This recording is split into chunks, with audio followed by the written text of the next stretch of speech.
Good afternoon, everybody. We are so pleased to have you join us for SANDAG's Housing Policy Forum. We will be using Zoom question and answers functions today, and you'll add any questions you have during the event to the Q&A feature. We'll be responding to as many of your questions as possible during our dedicated question and answer sessions throughout the event. I want to acknowledge and thank SANDAG for hosting this, and to thank SANDAG's Sustainable Communities Manager, Tawari Fowler, who will be giving closing remarks. It's now my honor to introduce our opening speaker. I'm Jennifer LeSar. I'm the founder and CEO of the Global Policy Leadership Academy and LeSar Development Consultants. We've invited one of our terrific housing leaders in our region to open us up today. It's my pleasure to welcome the Honorable Nora Vargas, County Board of Supervisors Chair and Chair of the SANDAG Board, to kick off our event. Welcome, Chairwoman. Thank you so much. I'm so happy to be here. Happy Valentine's Day. I wouldn't want to spend my Valentine's with anybody else, but all of you, talking about one of my favorite subjects, housing. So thank you, Jennifer, for your introduction. I really appreciate it. And more importantly, I appreciate all of the work that you've done to advance our communities and make sure that we really think outside the box as we make sure that folks have accessibility to housing. So it is my honor to welcome all of you today to the SANDAG Housing Policy Forum. As it was mentioned, I have the honor of being both the chair of the County Board of Supervisors and the SANDAG Board of Directors chair as well. I'm thrilled that this convening is happening, and one of my good friends who's on this call said, we need to do this in person so we can get together more. And I think this is only the beginning of the conversation that needs to continue to happen within our region, because housing absolutely is a statewide concern. But I think for us in San Diego, in our region, we know that this is an issue that is impacting our communities greatly. There are too many individuals and families that are faced with an all-time high of rent prices, unaffordable housing options, and on the verge of homelessness. And so when we think about the fact that more than half of our households are cost burden, and we're driving people to consider moving out of the state due to affordability issues, it really is important for us to come together and think outside the box on how we find solutions to this housing crisis. You know, the SANDAG team has been helping local jurisdictions overcome obstacles to execute housing element programs through planning grants, technical assistance programs, data, and policy resources. I always say to folks that I think that's the beauty of SANDAG and being able to convene not only the 18 cities, but the unincorporated areas, and to come together to really take deeper dives on the issues that are really impacting us. And you know, we know that one of the obstacles is funding. And so there are some critical funding, you know, for housing right now that's at risk, which is why SANDAG and our regional partners are very concerned about where we're going. And overcoming the funding obstacles to address our community's housing crisis is going to require all of us to work together in a collaborative manner. And so today, when we're here, all of you are here today to tackle the challenges, you know, really specifically to the housing crisis. I think it's important that we view this gathering as an opportunity to pave the way for innovative solutions. I know that in our county, we have really taken a very different perspective on how to do this. And so we are against some tough challenges, but I think that if we are creative, we are determined, and we you know, really focus on this, we're going to find a way together to do this. And so I am excited about the work that all of you will be doing together. Really always think of equity at the forefront as we're doing this work, and how do we make sure that there's more inclusive future for all San Diegans. And so I'm so grateful for the work that you're doing, for your commitment, and for the work that is ahead. And I look forward to working with you as we make sure that every San Diegan is housed. So thank you very much, and I'll turn it over to Jennifer. Thank you, Chairwoman Vargas, for being with us here today and introducing our forum. All right, I'd like to walk us through the agenda just to kick us off. We are going to walk through an overview of the 5 Ps model. I'm going to do that. It's a comprehensive way to think about all facets of the housing crisis and the solutions to it. We're then going to have a upcoming legislative session and look at key trends in 2024. That'll be led by Jacqueline Wu and Holly Framini de Jesus from Lighthouse Public Affairs. We'll then actually turn from legislation to the budget, and we'll look at the governor's proposed budget, talk about where that's at. And then we'll pause for about 10 minutes to answer your questions. So please keep your questions coming throughout the forum. And then we'll turn to a panel reacting to the trends, the budget, and the upcoming bills. That panel is hosted by Natalie Donlin-Zabella, and we have some of our local elected leaders and local housing leaders on the panel. Then again, we'll take some questions from the audience. And finally, we'll end previewing some of the upcoming SANDAG events and close us out. So I'd like to walk you through the 5 Ps framework just for a few minutes. And I want to appreciate that Supervisor Vargas really called out equity as an issue. The 5 Ps framework is something that has evolved from 2019. Which started in the Bay Area with the 3 Ps, produce, preserve, and prevent. That came out of the CASA process, a convening process of 1.5 years across the 9 Bay Area counties by 70 leaders, and resulted in a really robust package of legislation that we're all still benefiting from today. This framework is really intended as a way to organize ourselves and our thinking. Housing's so complicated. We have everything from tiny homes and ADUs to capital land use. So I'm going to talk about how this is our organizing framework. Actually, if you could just go back for me, thank you. So when we think about production, what we think of in production is really everything that relates to land use, density, capital, how we can drive greater production to meet our housing needs in our region and our state. When we think about preserve or preservation, we think of the very vulnerable housing stock that we have, something we've seen during the floods as some of the poor communities and our communities that are sitting near our flood canals really suffered greatly. And we think about how important it is to preserve the existing housing we have. It's cheaper to preserve housing than to build new. So we have to really pursue both frameworks. And then on displacement, we really think of this as related more to the community level, but we're really trying hard to preserve our cultural communities. As we interject more density, we want to make sure that we don't drive out our existing residents and lose our urban and cultural fabric. So we think a lot of the top ones is really related to physical factors, housing itself and physical communities. We've added, in our firm, we've added these last two, protecting tenants and landlords and promoting equity and inclusion. And we consider these to be the more social factors in our 5 Ps framework. Critical to make sure that the individual level tenants are not facing eviction. Same thing with small businesses and landlords. We really saw in COVID is how vulnerable small landlords also were. So we're really focused on, again, maintaining community fabric and protecting tenants both at the community level and at the individual level.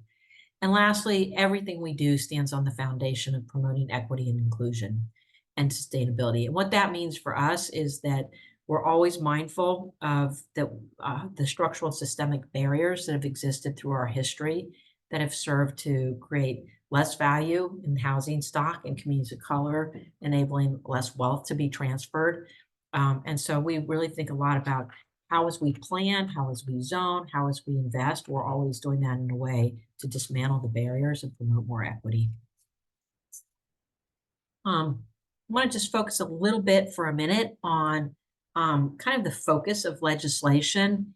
We've been mapping legislation since 2017, and we've been mapping it across those 5 Ps. And so if you look at them year over year, in 2017, it was almost all housing production legislation, over 100 bills since 2017. And that's been successful. We're now averaging 114,000 units a year in California being permitted. That's a substantial increase. We need more, but it's good progress. what we've seen in the years since 2017, as we went into COVID and out of COVID, where it was a lot more emphasis on protecting residents where they're at, protecting our cultural communities. Again, as we interjected more density, we wanted to make sure we weren't also displacing people and causing gentrification.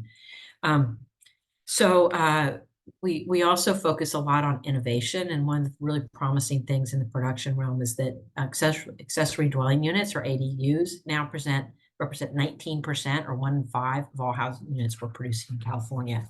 Really brings the price point down. I think what I'd also say is just, there's still a lot of challenges. We don't have the capital we need, as the supervisor was talking about, to build affordable housing. We now know our markets can barely produce middle income housing. So we're focused on capital now, and zoning, and incentives that also feed into producing more the middle income housing we need, in addition to the low and very low income housing.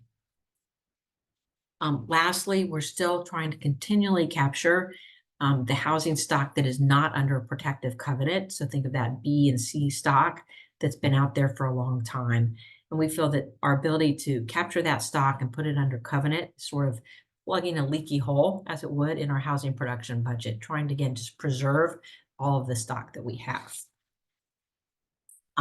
So kind of with that overview, what I'd really like to do is introduce our next panelist, Jacqueline Wu, a manager with the Global Policy Leadership Academy, and Holly Fermini de Jesus, a partner with Lighthouse Public Affairs. And they're going to walk you very specifically through what we are seeing so far in the 2024 legislative session and these trends. Welcome, Jack, and welcome, Holly. Nice to see you both. Thank you, Jennifer. Great to be here with everyone and to present this year's legislative session, as well as do a recap of last year's. So I'm going to go first, and I'm going to talk about what happened in 2023 and review a number of bills to pay attention to. And then I'm going to pass the time over to Holly, who's going to talk a little bit about this year's political landscape. And then we're going to go back to me to talk a little bit more detail on bills that we are seeing this year, and some things on the ballot initiative. So starting off with 2023, as Jennifer mentioned, there has been a lot of focus on production even now. And the key themes that we're seeing really is bills that try to remove barriers to production, bills that focus on supporting more ADU production and home ownership and housing accountability. For preservation, there was some funding and legislative challenges there that I'll cover. For promoting equity, inclusion, and sustainability, I'm going to talk a little bit about how 2 bills really look at the intersection of addressing the homelessness crisis and the mental health crisis in healthcare. And then for prevention, we look at how existing laws have been strengthened to close certain loopholes. And then lastly, for protection, there has been conversations around social housing and what that is. And there's a bill that really aims to study that and what that means for California. So next slide, just jumping right into the production section.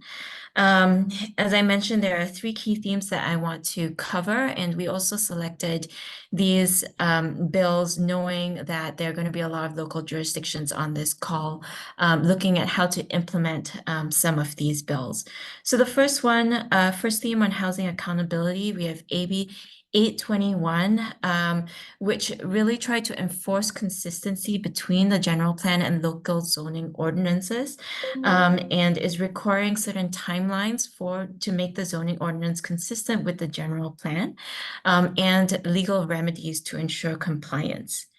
AB 1633 reduces CEQA abuse by jurisdictions. So in cases where jurisdictions are trying to hold up developments using CEQA, this bill sort of strengthens the Housing Accountability Act to make that a violation of the Housing Accountability Act. For ADUs, AB 1033 is a bill that was called the condoization of ADUs, really meant to promote more home ownership of ADUs, allowing property owners to construct an ADU on their land and sell it independently, following sort of condominium regulations that allow you to do that as well. So it'll be interesting to see how that impacts home ownership, especially for lower income and middle income folks. And then the third big theme around producing housing for all, is really removing barriers to production in various areas of the housing production world and various sectors. SB 4 is Yes in God's Backyard bill, also a bill that garnered a lot of attention, really meant to make affordable housing development on land owned by religious and higher education institutions a by right process. And as long as the development satisfies certain criteria, such as making sure that there's affordable housing on it. SB 423 is also another bill that builds on previous successful bills. This one in this case was SB 35, which is a really important bill that streamlines and accelerates housing permits. This SB 423 expands SB 35 in some cases to some coastal areas. It also modifies labor requirements, and it extends the current sunset date of SB 35 from 2025 to 2036. And then the last bill on here is SB 684, also trying to remove barriers to middle-income home ownership. This bill facilitates a subdivision of multifamily zone parcels to up to 10 for-sale lots, making it easier for gentle density to occur and for home ownership units to be built. So obviously, there are a lot of other bills that were passed last year to facilitate housing production, but hopefully this gives you a little bit of a taste of things to look forward to in the future. Moving on to preserving and promoting. So unfortunately, when it comes to preserving at-risk and vulnerable affordable housing, this theme didn't do as well in the last legislative session. AB 919 would have established a new policy called the Tenant Opportunity to Purchase Act, which would have given tenants, local governments, and nonprofit agencies sort of a first opportunity to purchase rental housing before it goes on the market. Unfortunately, this bill did not pass, and we'll see if it comes back in future legislative sessions. When it comes to promoting equity, inclusion, and sustainability, though, there was a recognition of those who are most vulnerable and experiencing homelessness and what to do with that. And so there are two bills, AB 531 and SB 326, that also placed a ballot measure on the ballot in March, and I'll cover that later. Essentially meant to raise more money for housing for those experiencing homelessness and to utilize existing funding streams for that purpose as well. So AB 531 puts on the ballot a $6.3 billion bond to fund the development of supportive housing units and treatment beds. And SB 326 modernizes the Mental Health Services Act, which is a current ongoing funding stream to support behavioral health services. And it does that to, it sort of reallocates funding and requires counties to spend 30% of such funding on housing for people experiencing homelessness and those who have substance use and mental health challenges. Next slide.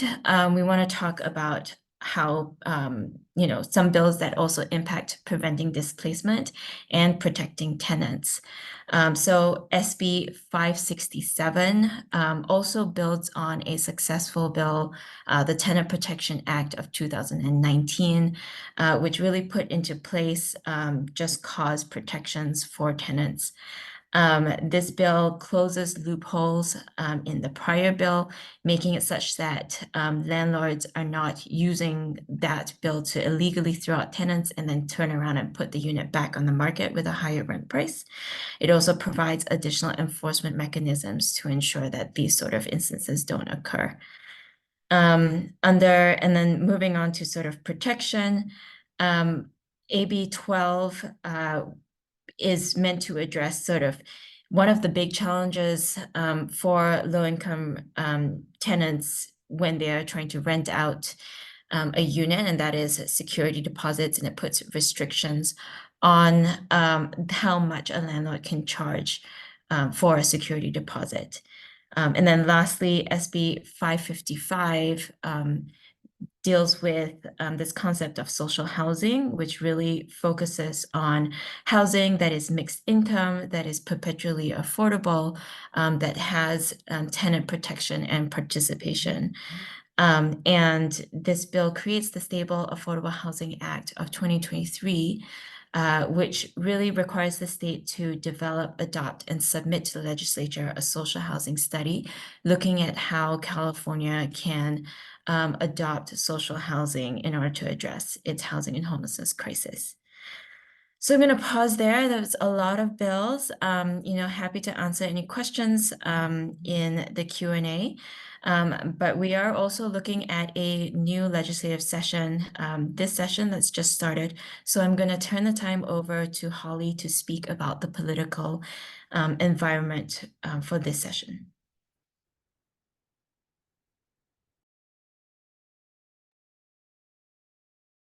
Hi, everyone. Thanks for having me. Thank you, Jack. And I think the most important thing is to think through even the bills that I think one was listed there that were dead, and you're going to hear a little bit more about some of the bills that are 2-year bills, but also important to kind of think and a little bit of the framing and thinking about the political landscape is also the timing of the legislative session. This presentation is coming to you mid-cycle of a legislative session. Just 2 weeks ago or a month ago, we're just started reintroducing bills that are within a 2-year session. So if you're not familiar with the process, these are just the bills that just passed in that first year, and quite a few measures are on hold and have pressed pause for more time to think through the policies, have more stakeholder engagement. And then just this past January, some bills even moved through their House of Origin into the second house, and another 2,000 bills are going to be introduced this month to be considered. And I think when we look, and I've been in this business now for almost 20 years and 12 focused on housing policy, it is still every year, historic numbers of housing related bills are being introduced from both sides of the political aisles. Republicans and Democrats and people throughout the state from San Diego all the way up to the North Coast are introducing bills related to housing. And even 10 years ago, that was not the case. You'd have maybe a handful of bills, and there was only one policy committee that anyone focused on. And now there's multiple policy committees that are dealing with housing bills. So that's to say is that the political environment, and whether it's the local environment, the federal environment, and definitely the state environment, the elections and that happen here in Sacramento are happening every 2 years. Our assembly members are up for election every 4 years in the Senate. But we've had some major turnover where 2/3 of the legislature after this next cycle will be brand new members. Because this is an election year, unless people are under the rock and don't realize it, this is a major election year. It's a presidential election year, but it's a big year in legislation as well, with 17 seats this year that are going to be up and that are open seats. And that's not just from the regular term out that people used to just serve their entire term. Some people have actually resigned early or said that they're not running for re-election for their last term, and then opened up quite a few more seats. Five new seats opened up at the last minute that we weren't anticipated by members that just said, I'm out of Sacramento. I'm going to go do something else. So that again, we've got. With that in mind, and I've had a chance I feel like I'm blessed that I have a chance to meet a lot of these candidates when they're running for office. And I'm proud to say that housing is a top priority of every member that's running. And 10 years ago, folks always talked about education, you talk about healthcare, but now housing and homelessness is front and center on the minds of every candidate running for office, whether it's city council, it's a county supervisor position, or running for the state or the assembly, because they just realize how much every level of government is involved and that we really do have a housing production crisis, an affordability crisis, a homeless crisis, a tenant crisis, that we're literally at a point in time in California where this housing crisis, no matter how the individual defines it, there is a crisis that is at stake of what's really personal to them and from their perspective. And also with this upcoming election, we have major redistricting. There's a lot of new lines, and some districts are nearly the same, and some districts are dramatically different. And with that means their constituents and their opinion about the housing crisis also changes with redistricting. And a lot of members, again, have agreed that there's a problem, but where I always find the disagreement in Sacramento is usually on the solutions more than it is about the problems. And a lot of members, when they're running for office and when they get sworn into office, there's a kind of some fundamental differences that I see, and there's those that see that their solutions are to build more affordable housing, which is a big A, affordable housing, deed restricted, ensuring that low-income individuals occupy those units. And then there's also members that are focused on legislation that's just trying to make California more affordable. Without having those deed restrictions. So it's like, depending on how they look at it, those philosophical differences definitely impact the bills that get introduced. They definitely impact the bills that move forward through the policy committees, and they definitely impact the bills that make it all the way to the governor's desk, because there's a lot of different stakeholders with a lot of different opinions that impact who gets elected in the first place. There's the realtors are a very powerful player in elections to Sacramento, as well as the California building industry, who are obviously very focused on producing new units and market rate units. But also in this last few election cycles and in Sacramento, we're seeing the building trades and labor unions, that are fighting more about not just where we're building housing, but who's building housing and how we're building it. And the cost of construction have also trended and become a real theme here in Sacramento with the bills that Jack just highlighted, and with some of the ones she has in the forecast, because there's definitely a focus now on how do we make the cost for construction to come down.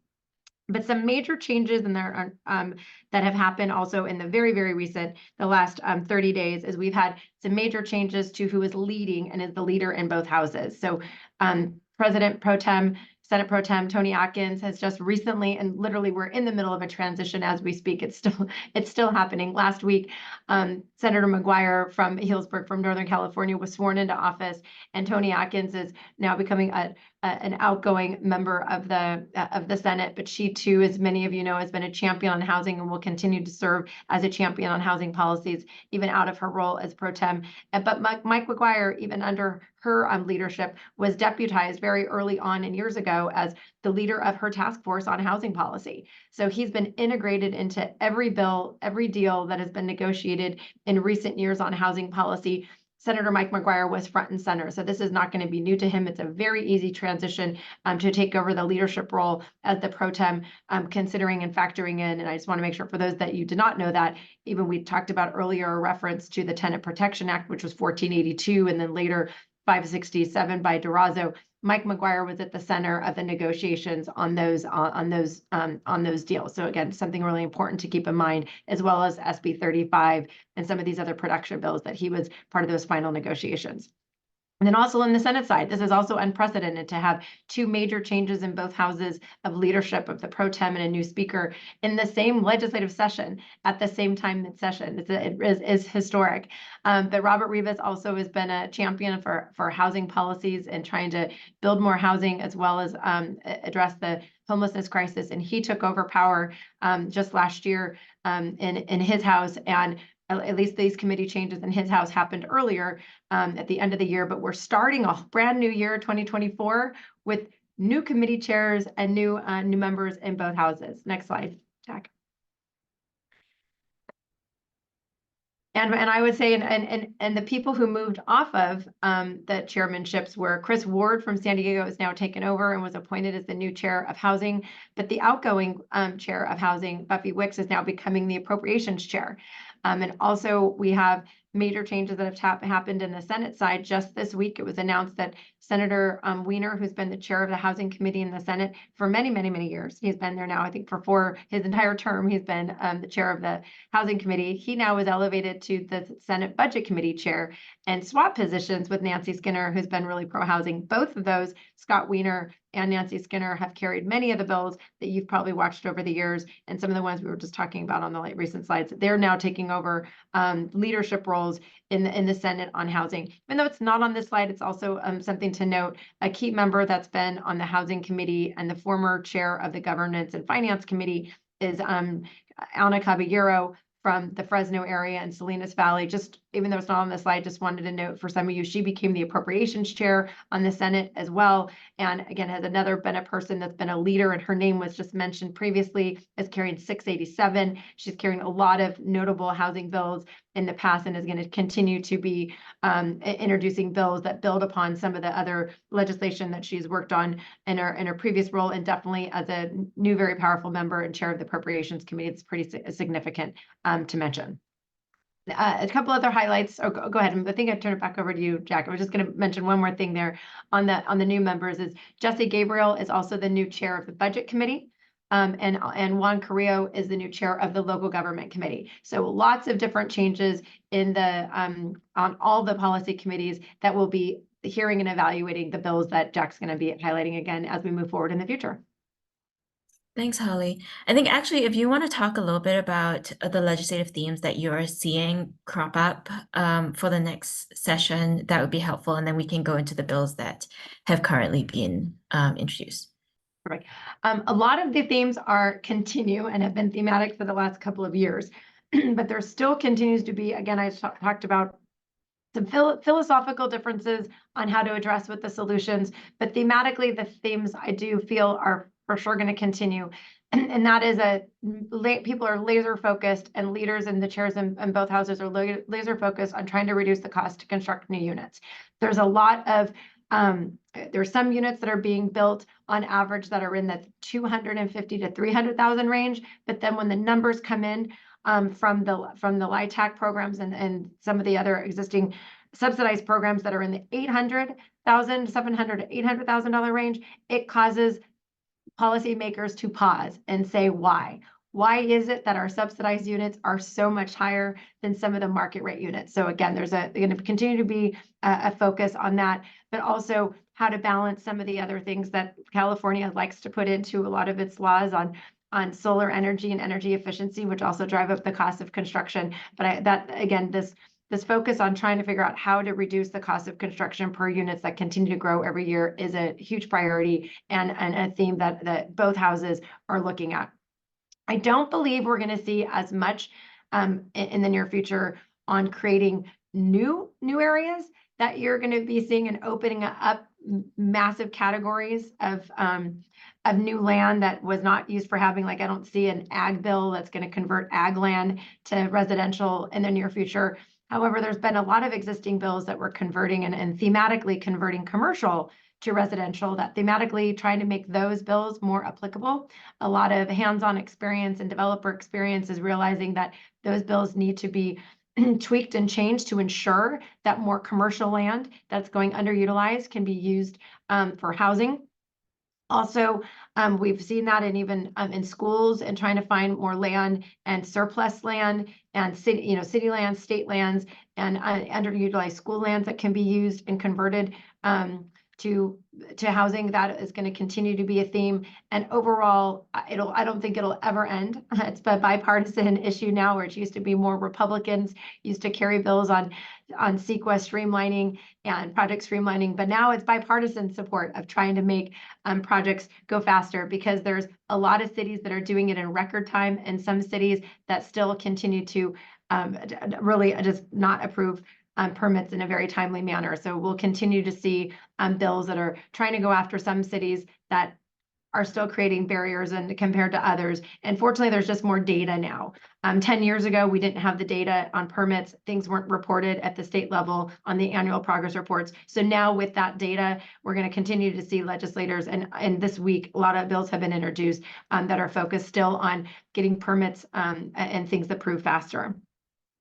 But unlocking more land to try to be used for homeownership and transitioning from just rental only policies towards more homeownership and more entry level We're talking entry level more in that less than 1,000 square foot range, and trying to create more ownership opportunities and entry level home ownership opportunities, and more and ADUs. I think a lot of folks are familiar with at least that term, but that smaller housing stock is also continues to be a focus of the legislature, and there's some areas like the coast that don't allow an ADU to be built on the coast. So thematically, I think we've already seen 2 or 3 bills, Jack, that are being introduced that's trying to even open up the coastal zone a little bit to some of the housing policies that have passed that have traditionally not been able to be used. But overall, I think, again, these are going to continue to be themes that we see of how to better utilize public resources and lands that could be ripe for housing that haven't been used for housing in the past. And last but not least, enforcement continues to be a theme by this administration. The governor, there's an accountability unit that continues to get full funding and more funding every year over at HCD, and the Attorney General's office and his task force continues to be funded to ensure that cities and developers are complying with existing laws. And even thematically, we're seeing the Builder's Remedy, which I think we're going to talk about on the upcoming slides. Builder's Remedy is viewed as an enforcement mechanism and trying to incentivize cities to comply with RENA and get their RENA planning completed. And that is, again, it's not an administrative function, but another legislative function that's going to continue to kind of push and force cities to comply with the RENA and production goals in future years. So I think those will, again, I don't see this as a one-year theme.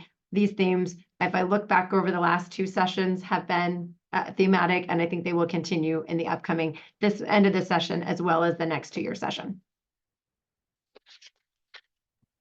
Great, thanks, Holly. Let's move on to the bills of interest. So let's skip over, I think there's another slide. Bea, if you want to move forward, great. I don't know, Holly, if you want to like add anything, or if it feels like you've kind of talked through sort of the themes in the forecast, but if there's anything here that you want to add, please feel welcome to, and then we can get into the bills. I think we've highlighted a lot of these, I think, already. And I was talking more about production on that side, I think, on the last slide. But tenant protections is a very important thing for us to like remember, and the state and the legislature still is very concerned with rents. And actually, and thematically, this rent cap, I added this in the middle because you may or may not realize that there's been more attention that's been drawn in recent months, really, that some even tenants that have been protected are perceived as protected in affordable unit are not necessarily protected under 1482 because those units are exempted from the 1482 rent caps. And there have been some tenants in some areas that are reporting rent increases up to 30% in those units. So I think that is also something that's going to be looked at in the near future, and figuring out if cities need to crack down on, and we need to do something on these units to not allow that much flexibility to increase the rents. But they've also been on rents of tenants who have not seen a rent increase since before COVID. So there's a lot of this kind of back and forth and balancing that I think we'll see people doing. But that is definitely, I'm glad we kind of have that in the middle to remind people that is definitely going to be a focus, because already it's a focus in Sacramento from policymakers. And I think we'll be seeing some legislation on that as well. And impact fees, a lot of folks on this call probably care about that. That's just another highlighted theme. The U.S. Supreme Court heard a case in January that's focused on impact fees and how not just whether or not it's a fair fee or not, but it was focused on how the fee was determined and the formulas and how it was legislatively adopted. Years before they were assessed on a mobile unit. So we're anticipating that the U.S. Supreme Court will be making a decision on that case. They have to, and that there will likely be legislation. No matter how that decision comes out, we're anticipating there will likely have to be some legislation to address that, because it will definitely have an impact. The case was based in California in El Dorado County, and will definitely have an impact on how we assess impact fees on housing units. So that's another kind of major theme that we haven't talked about yet during this. But I think looking at that, I think we've covered it all. Thanks. Okay, great. Thanks, Holly. All right, so let's go into the bills of interest that we know of right now for this session. And I think Holly alluded to this previously, but we are in the middle of a 2-year cycle. California has a 2-year legislative cycle. 2024 is the second year. And so, you know, in 2023, the bills that I talked about previously, those are the bills that kind of went through and hit all of their milestones and were enacted eventually, but there were some bills that did not, but are still alive. And so those are the ones that we're calling second year bills, and I'll cover those in the next slide. But then there's still an opportunity for new bills to be introduced. And in fact, this Friday is the last day for new bills to be introduced. So what we're going to do in this slide is we're going to talk through sort of 4 new bills that have been introduced, and we'll continue to keep track of the ones, you know, that will come through. And then the next slide, we're going to talk about second year bills that you guys might have heard of that will hopefully continue their journey through the legislature. So the 4 new bills of interest fall within the produce, promote, and preserve categories. We have 2 bills really focusing on production. As Holly mentioned, you know, the concept of builder's remedy and being able to utilize builder's remedy in order to develop housing has gained a lot of media attention. So AB 1893 really tries to make it more usable, but then also puts guardrails on certain projects that were considered supersized. Essentially, we're sort of containing the density allowable on those projects. And just to back up really quickly, you know, builder's remedy is essentially the law that states that if a city doesn't have a substantially compliant housing element, then the jurisdiction can't disapprove any housing project. So it's a way for developers to sort of push through housing projects. SB 932, again, kind of going to the theme of cost containment. You know, the past year or so has seen an increase in interest rates that really makes it, you know, just sort of increases the cost for development. And this bill is trying to help developers work through these tough economic conditions. So it temporarily defers cities' collection of development fees until the projects get their certificate of occupancy, and extends entitlements, and it just allows projects to kind of be on pause until market conditions improve. For promoting equity and sustainability, this bill was introduced, AB 1788, which is really trying to expedite outreach and services to individuals experiencing homelessness through the establishment of homelessness multidisciplinary teams. And more importantly, it allows the sharing of confidential information amongst those teams to coordinate supportive services. And that's a very big barrier and very difficult thing that homelessness services teams have been trying to address. For preservation, we have AB 1789 that is really trying to prioritize what they're calling challenged projects. So projects that have difficulty obtaining funding and serve low and extremely low income households, but have difficulty finding funding to rehabilitate these buildings. Next slide.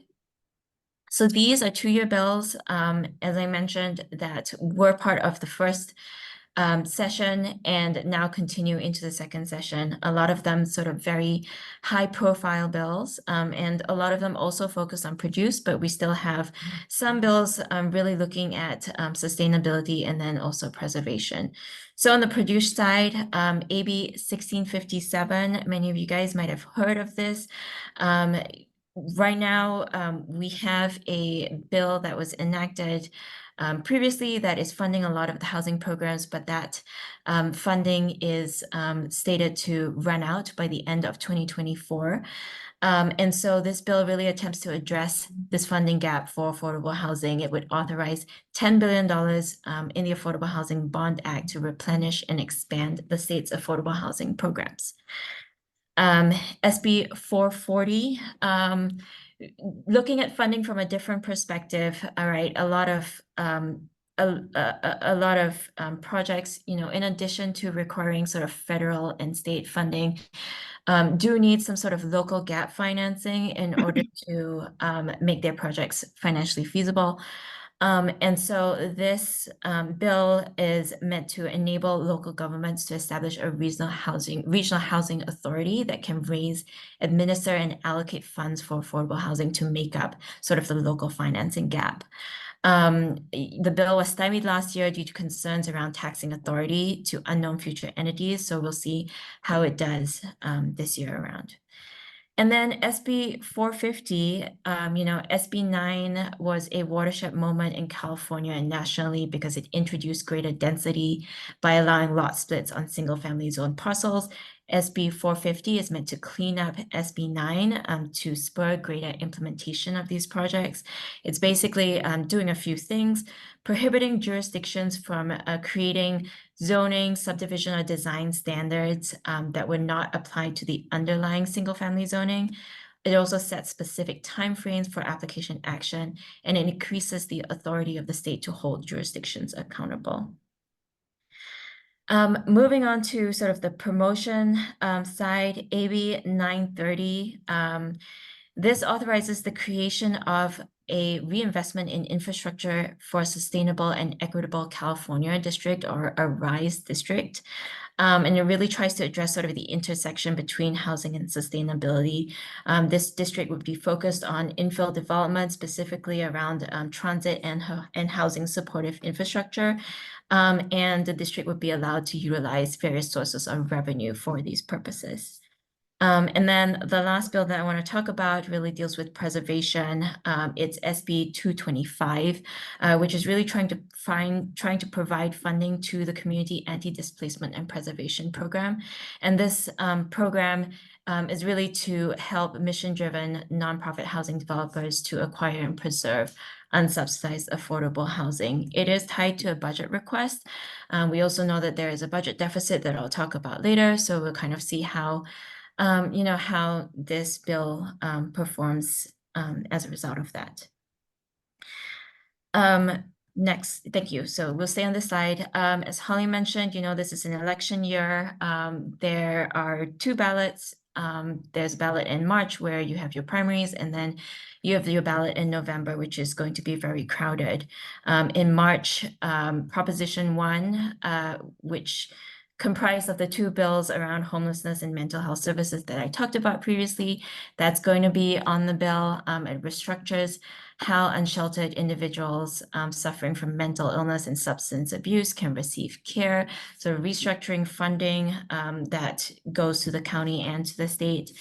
It expands the Mental Health Services Act. So this is an ongoing tax that funds a lot of behavioral county services, and it really prioritizes this funding for housing interventions, and that includes rental and operating subsidies, capital improvements, shared housing. Also, another priority is obviously behavioral health services and supports, a full service partnership program to support care courts, workforce development, and state oversight and monitoring. And then the last point here is, the placing of the $6.4 billion bond to fund housing and beds for unsheltered individuals with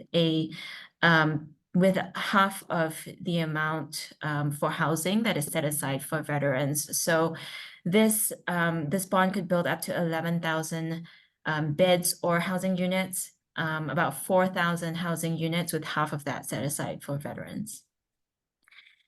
Okay, moving on to the next slide. We're going to talk about November, which is a very crowded ballot. There are a number of different ballot initiatives on this. Yes, so I will just keep going. ACA 1, it's a 5-year process, and it really lowers the voter threshold from 2/3 to 55% for affordable housing bond measures. And that's the same bar that's required to pass bonds for school renovation. So really sort of making it easier for affordable housing to be funded. SCA 1 deals with Article 34 of the California Constitution, which requires local jurisdictions to approve any publicly funded affordable housing. So this is, a lot of times a barrier towards building affordable housing. And there are going to be attempts to repeal this to make it easier for development. And then there's the Justice for Renters Act. So no city in San Diego County has rent control policies in place other than those mandated by the state. And so in that case, we would be following the Tenant Protection Act of 2019 that we talked about earlier, that caps annual rent increases, but also only for certain properties, and that is governed under Costa-Hawkins. So depending on the age of certain residential rental units, these units are exempted from rent control ordinances, which allows landlords to reset the rental rate on rent control units when they become vacant. So the Justice for Renters Act would repeal Costa-Hawkins and bar landlords from raising rents on vacant units. And then the last thing that the last two ballots that I want to talk about are intertwined. There's the Taxpayer Protection and Government Accountability Act, which was brought by a coalition of business and commercial real estate interests. And they are really trying to make it harder for taxes to be approved, which could have a huge impact on funding for affordable housing and homelessness. Right now, if the legislature wants to place a state revenue measure on the ballot, it requires a 2/3 vote in the legislature and then a majority vote by the electorate. And if a citizens initiative is brought before the ballot, it only requires a majority vote by the electorate. This measure is trying to change the electorate approval to 2/3 of the electorate instead of the majority vote, which as I mentioned, makes it harder to raise taxes. At the same time, ACA 13 was introduced in response to this, and it requires sort of that future ballot measures that are trying to increase voter approval requirements also pass by that exact same threshold. And you can see how this can be really confusing for everyone. So there may be some negotiation between the two parties to come up with a compromise before it goes to the ballot. So I'm gonna, that's basically what we have for legislative developments. We did say that we would talk about the governor's proposed budget. And so I am going to go into that right now. Next slide. So the governor's budget was released on January 10th. The current proposal is preliminary. Things are likely to change a lot between now and July, but this release does kick off the annual budget process for the fiscal year, which begins in July of 2024. And in May, the governor will release the May revise, which includes updated revenue forecasts and will likely result in changes to recommended funding amounts in the January proposal based on these updated revenue forecasts.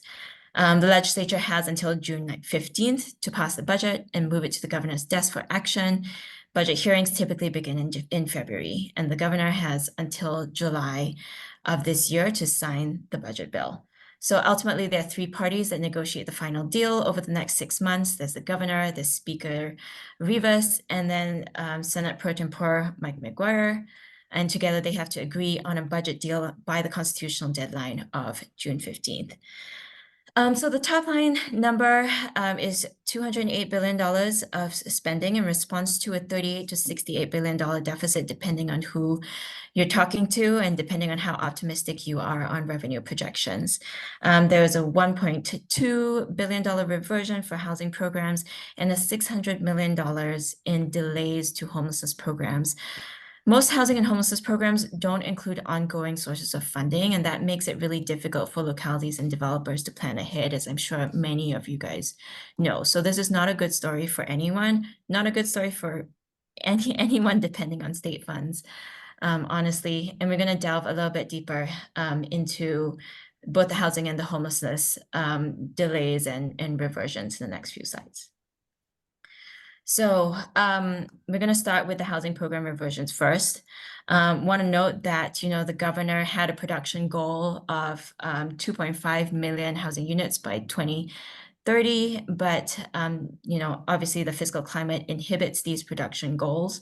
We went from a $97 billion surplus in 2022 to a $68 billion deficit in 2024, which is really instructive of kind of the way that California's budget is structured.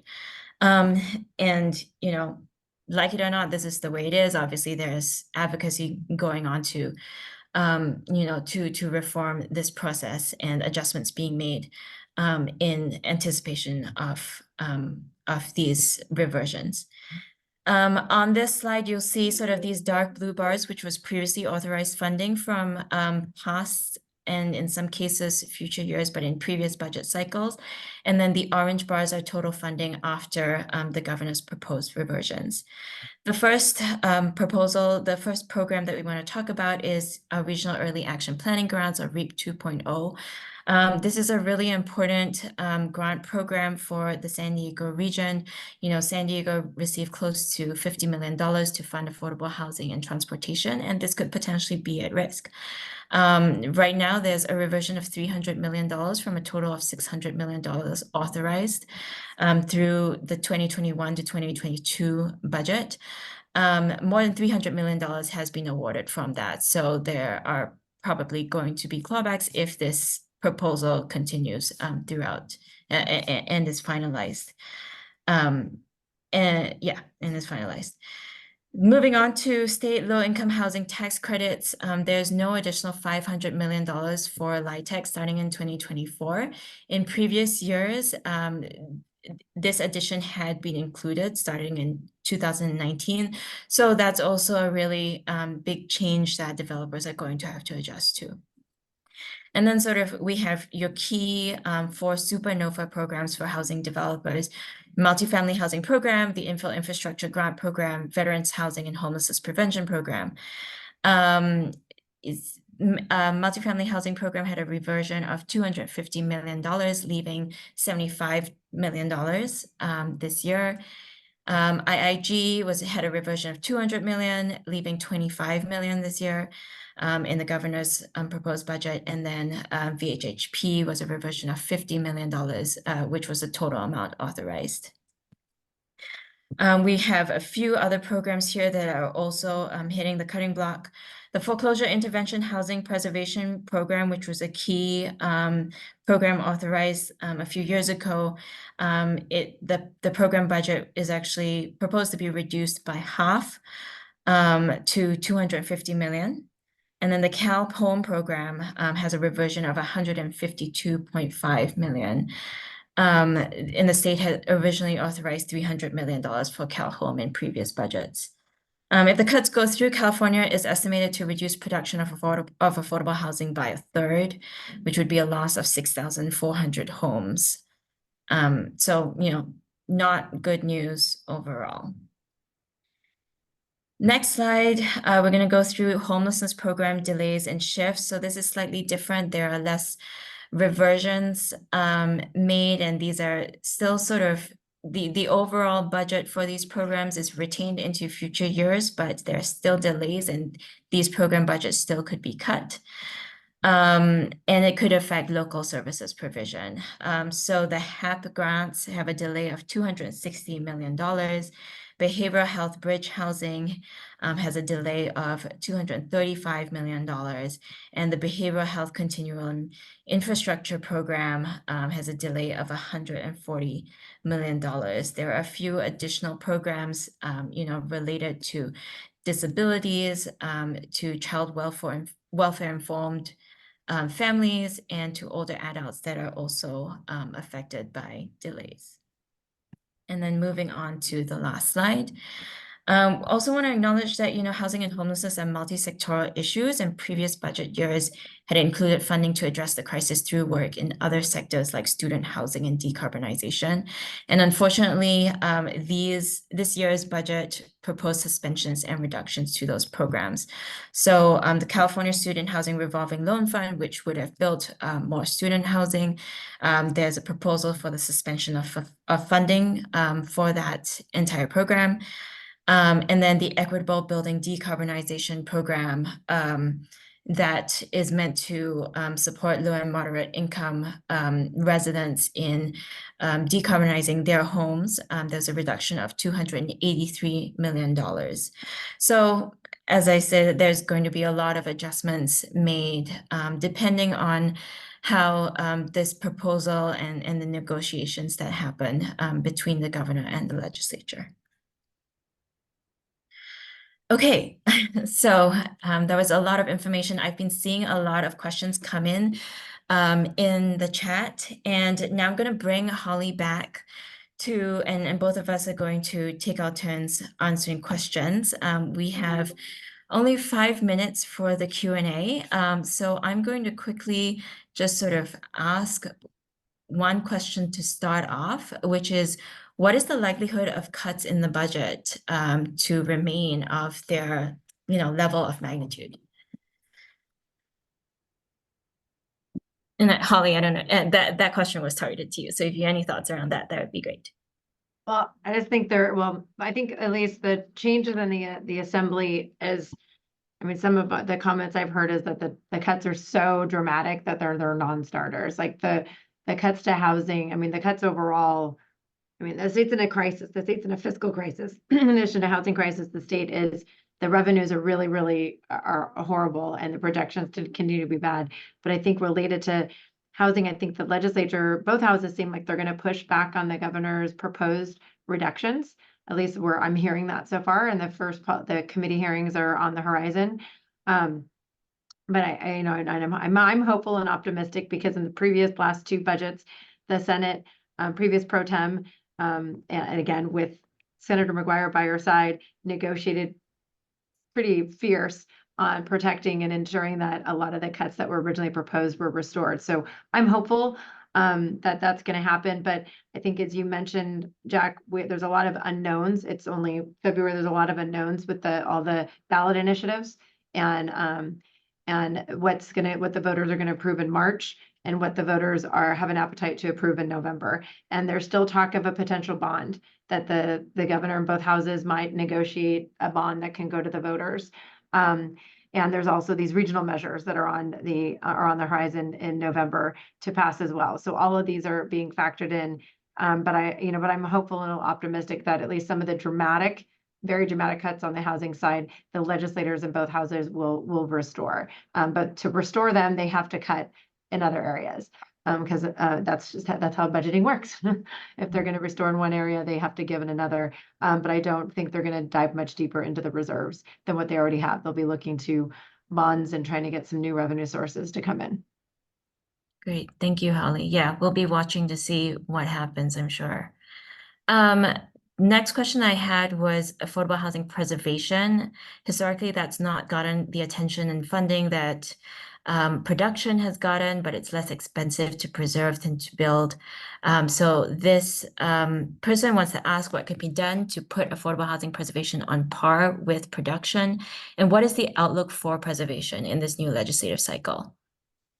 Actually, I saw that question earlier. I think that's a great question. The SB 225 was Ana Caballero's attempt at that. And I think you raise a really good point because it's cheaper.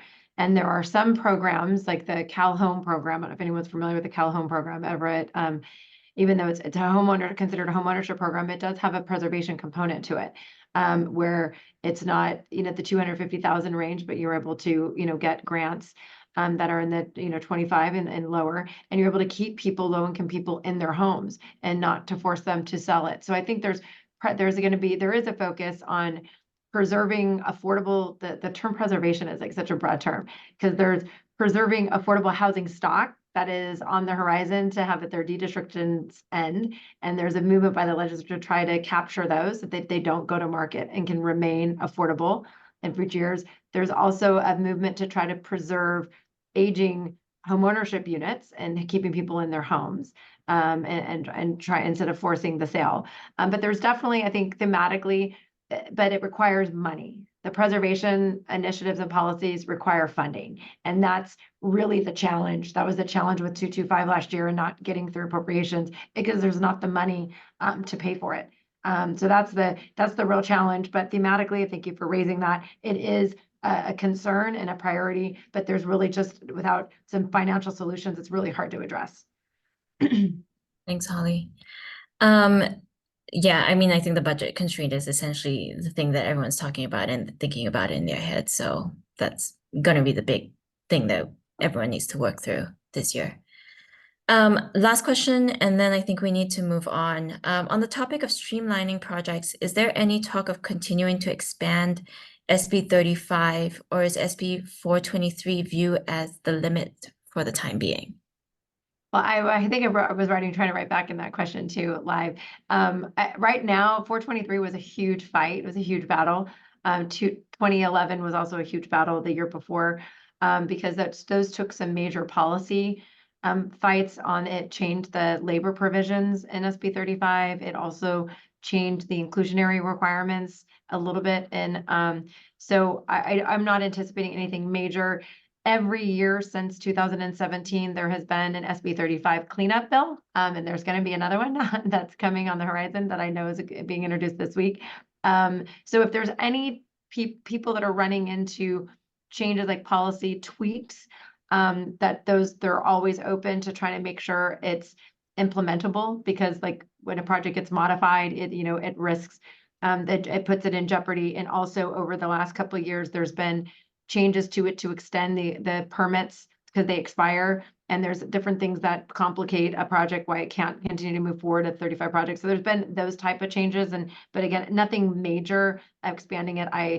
I've talked to Senator Wiener about it, and he's like, we're not doing 420, we're not touching 423 or 35 on some of the fundamentals for at least a few more years, because it was a big battle.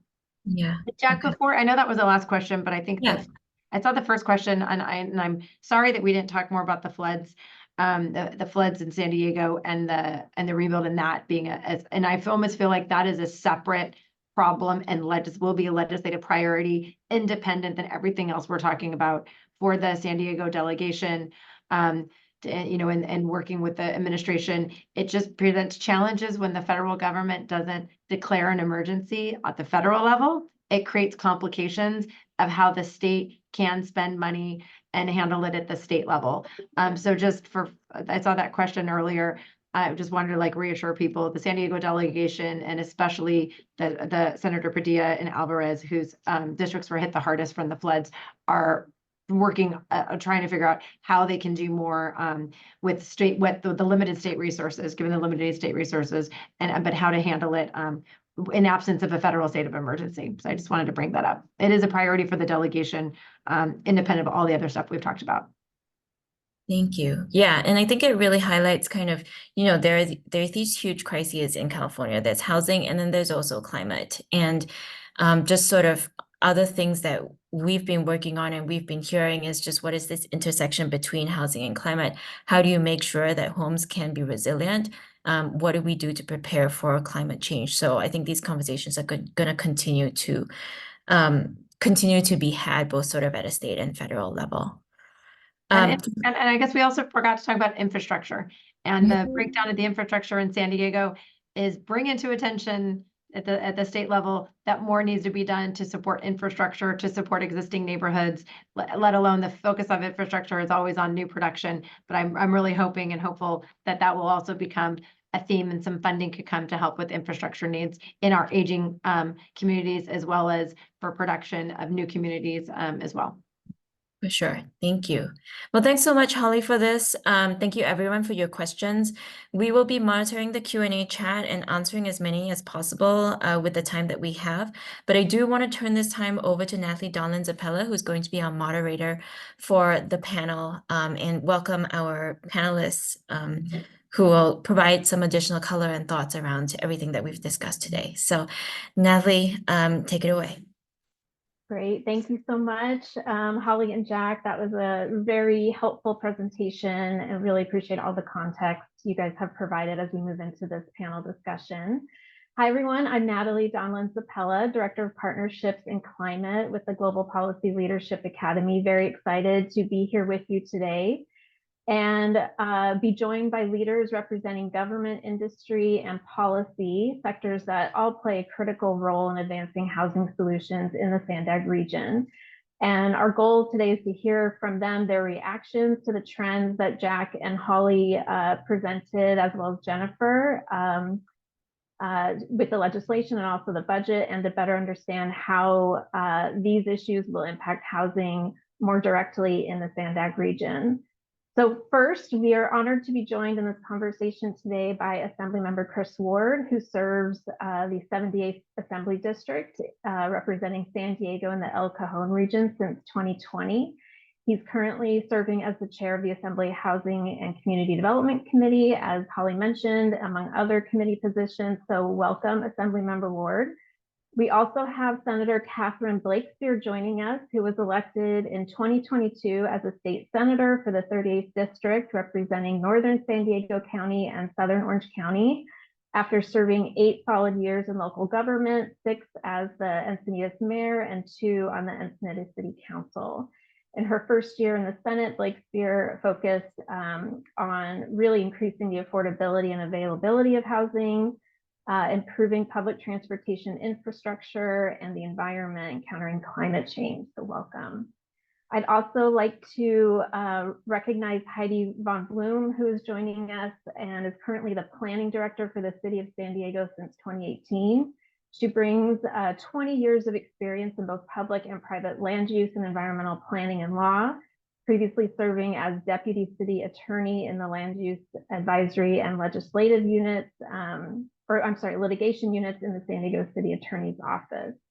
And last, we're very fortunate to also have Arnulfo Manriquez, President and CEO of MAAC, who brings us a deep focus on housing development and over 3 decades of experience in the nonprofit sector.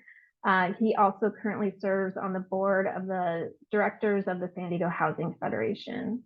So welcome, everyone. Really excited to have you here. I'd like to start off by welcoming everyone to join me on screen and share in about 1 or 2 minutes for each of you what bills that you're most excited for from 2023 and how do you think they will make an impact this year. Thank you, Natalie. I'll kick it off. Good to be with you all, and thank you for putting together this forum here today. A really important time of the legislative year as we're kicking off what is going to be a challenge for us on the both fiscal and policy fronts. It's my honor now to be appointed to the chair of the Assembly Housing Committee, deeply responsible for making sure that we are creating state services and support policy that's going to help produce more housing across the board, from market rate to the subsidized and affordable housing that we know we need in our communities. SANDAG has been a tremendous partner, of course, in this effort to increase our housing supply from some of their innovative and rapid response to some of the changing landscape.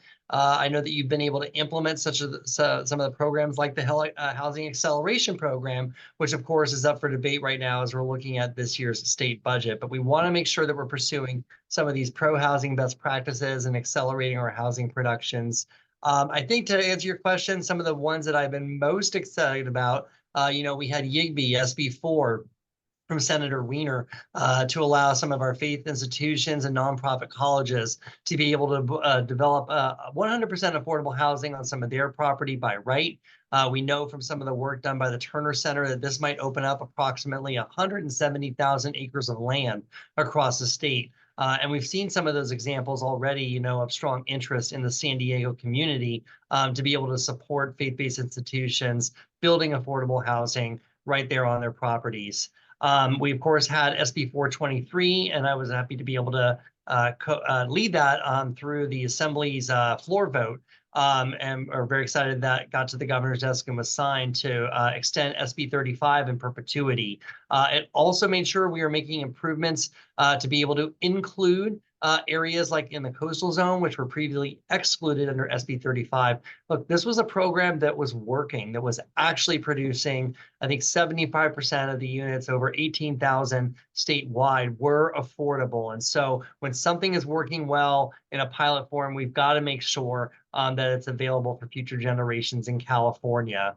The last one, I think, there's many that we were excited to have accomplished last year, but in the area of CEQA and trying to be able to limit abuses, Assembly Bill 1633 was authored by Assemblymember Ting from San Francisco to really try to be able to rein in some of the excessive fees for some plaintiffs who were suing cities for approving the projects if the court determined that the cities were actually acting in good faith when they were trying to weigh all these issues and approve the projects to make sure that there wasn't some kind of a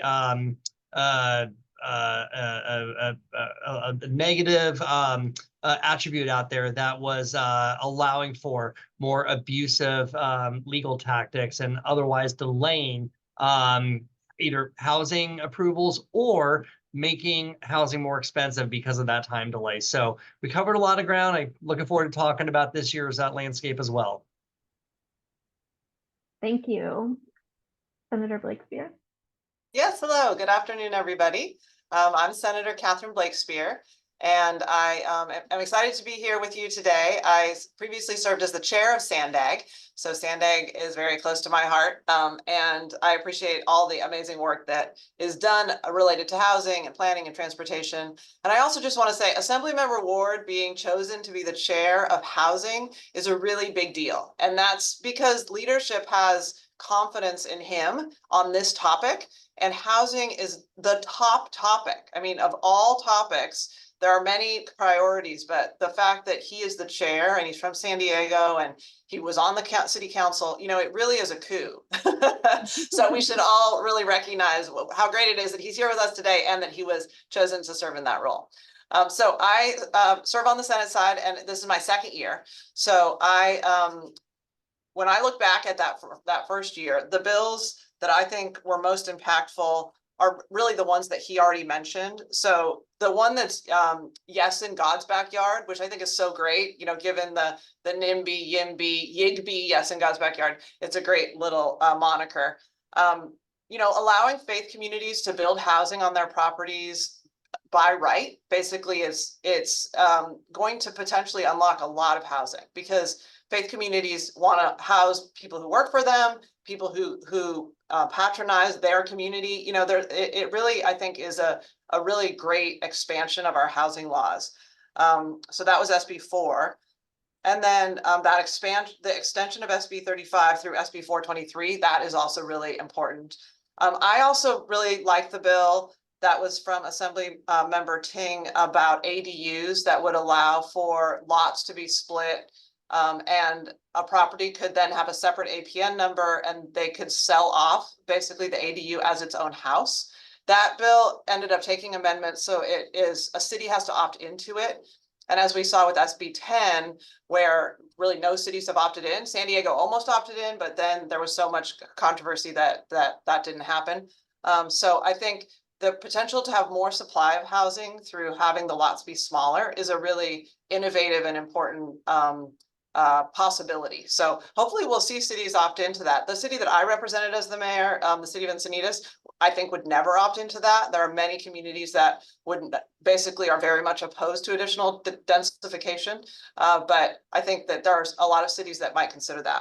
So, and I'll also just say, finally, to conclude this introductory question, that, you know, I had a bill, SB 7, which I introduced within minutes of being sworn in, that would have required every city to provide homeless serving housing at according to the point in time count number that they had, and it would be funded by the state. And so this is you know, the idea of getting all cities, not just big cities, but all cities involved. There are more than 400 in the state in providing homeless serving housing so that we can more aggressively address the homelessness crisis. I think is a good idea, but what I realize is that when things are outside the norm of how things operate, it's very hard to get anything, you know, moving. So it didn't make it out of my house. It made it through 2 committees, but you know, it is the obligation and responsibilities that we have under the housing element that require every city to zone for higher density housing, low income housing, is an important model, I think, that we should consider when we're thinking about homelessness. How are we distributing that obligation around homelessness? So anyway, thank you very much for inviting me, and I'm happy to be here today. Thank you so much. Arnulfo, please join us. Well, good afternoon. Arnulfo Manriquez, President and CEO at MAAC. We're a nonprofit organization, been around since 1965, and programs in the areas of education, health, housing, and economic development. I started working in affordable housing 31 years ago, and I've seen housing shift and evolve one way or another.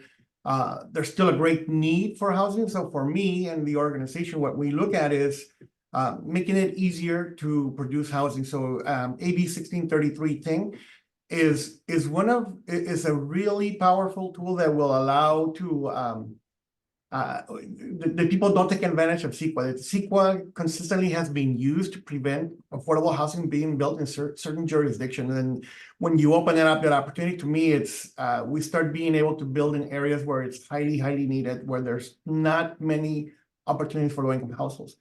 AB 1033 thing as well is very important, as we're developers of affordable housing, and affordable housing works. When people move into affordable housing, they can focus on their careers, they can focus on their education, they can focus on their health. And consistently, year by year, families' incomes do go up.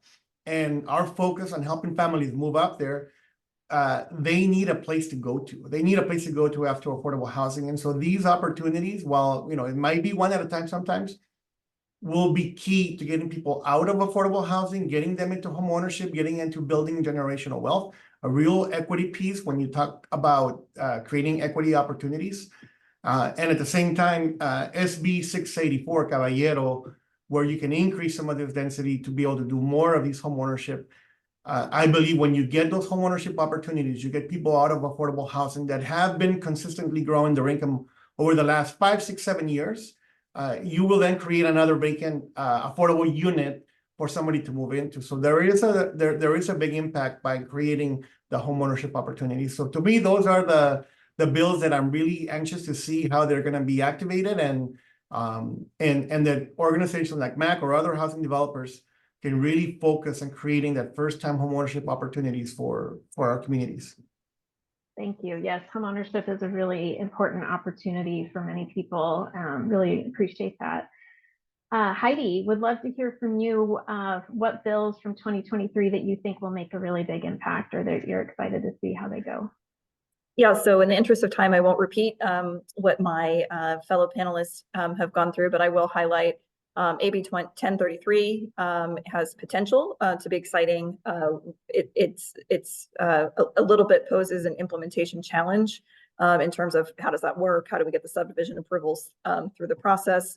And what does that look like in terms of actual conveyances? So that's something that is exciting, although definitely anytime that we have to opt into it does cause me a little bit of concern there. SB 684 is really promising with respect to ministerial approval of small subdivisions. I will just say that I was disappointed that it specifically did exclude the single family areas. 80% of our land within the city of San Diego is zoned for single family areas. And so I think later in the discussion, we'll get into a little bit more of what we hope to see in the future. But 684, I think, was a good first step. Great, thank you. So Heidi, as a planning director and Arnulfo as a developer, your roles really require you to adapt to statewide budgets and legislative changes at the local level. Would love to hear from you, Heidi, if you could go first, how you anticipate the proposed budget cuts will impact housing development in the short and long term in San Diego, especially after the floods and the subsequent housing issues that San Diego residents have experienced so far this year. Yep, great question, very timely question. And of course, anytime that there's budget cuts, it adversely affects our progress. I think that this is an especially unfortunate time to be talking about housing cuts in the housing space. We really have reached a point where we are ready to have the momentum from the past couple of years to really be able to drive change and increase the production of not just new housing units, but new homes that meet the needs of the people that live in our communities and the people that we want to continue to come and live in our communities. Anytime that we have a pause in funding, it's very impactful to our programs. My department in particular, has a publicly facing, work program that we update each fiscal year, but we also have long-term strategies and visions for the implementation of those. Looking at my projected 5-year outlook of the work program items that we heavily are relying on funding from the state to be able to move forward. These have the opportunity with the momentum that we've been working for the past couple of years to really unlock thousands and thousands and thousands of the production of new homes that are affordable to people of all income levels in all of our communities. So a pause at this particular time is particularly problematic and a little bit disappointing for everybody that's been working so hard to achieve the vision. Of course, we always want to be looking for ways to do things more efficiently and partner wherever we can to achieve our desired outcomes. But I think that this particular year is especially challenging considering all the progress that we've made to date and all of the work that we have left to move forward on. Well, yeah, whenever you look at a pause in funding, from the state. I think there's definitely greater impact for us housing developers that have projects that we've been spending money to get them to the point of getting the funding coming in place. San Diego already falls behind the rest of the state. Like, we don't get our fair share. Part of it is because we don't have a lot of the local match that we need. So there's when you look at the impacts of the reduction of the budget, you have projects that we are spending money on right now, and to get them ready to start construction. When you look at this lack of funding, it's going to give us pause, right? It'll give developers pause to be able to say, okay, how fast do I want to move in? How fast do I want to get these projects moving? Even though there's a pause in the budget for this, there's no pause for the families and communities that we're serving.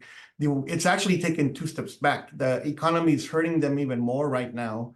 So this, I always like to look at the opportunity here that we have. When you hear a governor talk about equity in the budget, and when you hear the equity, there's work that's been moving forward. But when you have 50% of the low-income population, or 75% of the low-income population in the state of California that are people of color, we're the ones that are most in need of the affordable housing, so that we can stabilize our education, and we can stabilize our incomes. So big gaps to the production of affordable housing, but it's a big equity topic and a conversation on there. When you look at the impacts that are happening here with the floods, I think that there's going to be a lot of infrastructure that's going to be needed for these areas. There is a loss of some of existing housing, but the production of housing cannot slow down. We cannot take a pause. Time is the biggest killer of our projects, and it creates the biggest risk for us that are putting out some of our own money as organizations to get the projects to that point of construction. So I do want to say ACA 1 will be key, because that is being our biggest challenge in San Diego of being able to get a local funding source. We've been falling short of that 2/3 vote. So ACA 1 will be critical for us to get some permanent funding for affordable housing. And but we have an opportunity to comment to the governor. We have an opportunity to get the May rewrite, and we can change some of these conversations that are happening with the budget of housing being cut so much. It's an equity conversation. The majority of people that are using affordable housing are people of color, that 75% or higher.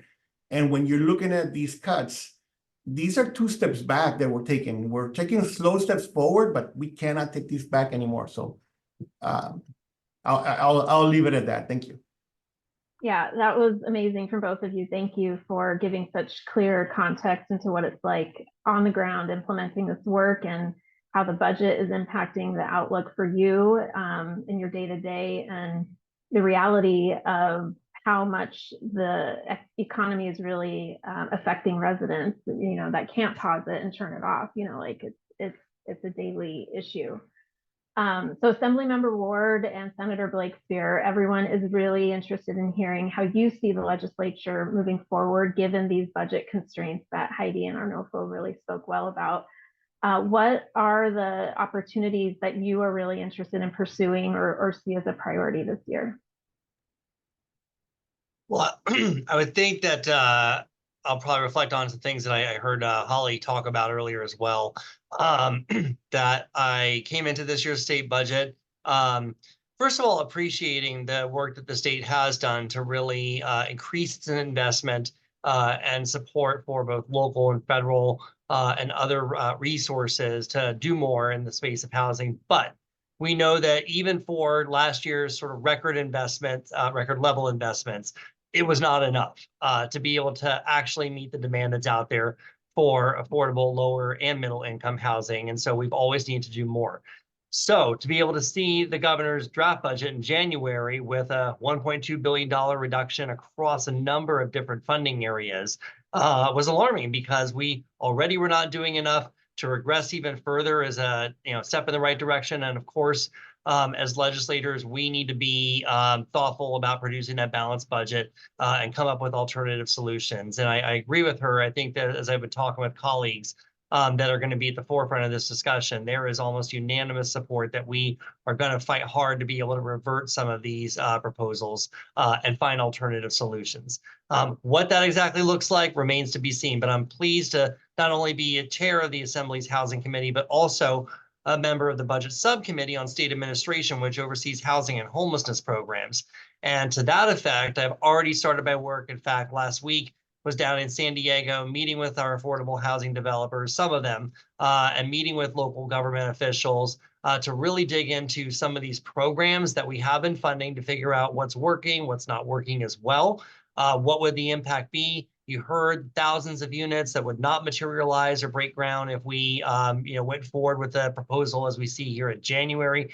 So we have to make sure, my charge is to make sure my colleagues on the Assembly side are as fully informed as possible so that the work coming out of our budget subcommittee hopefully is going to position the full budget committee to make more responsible decisions.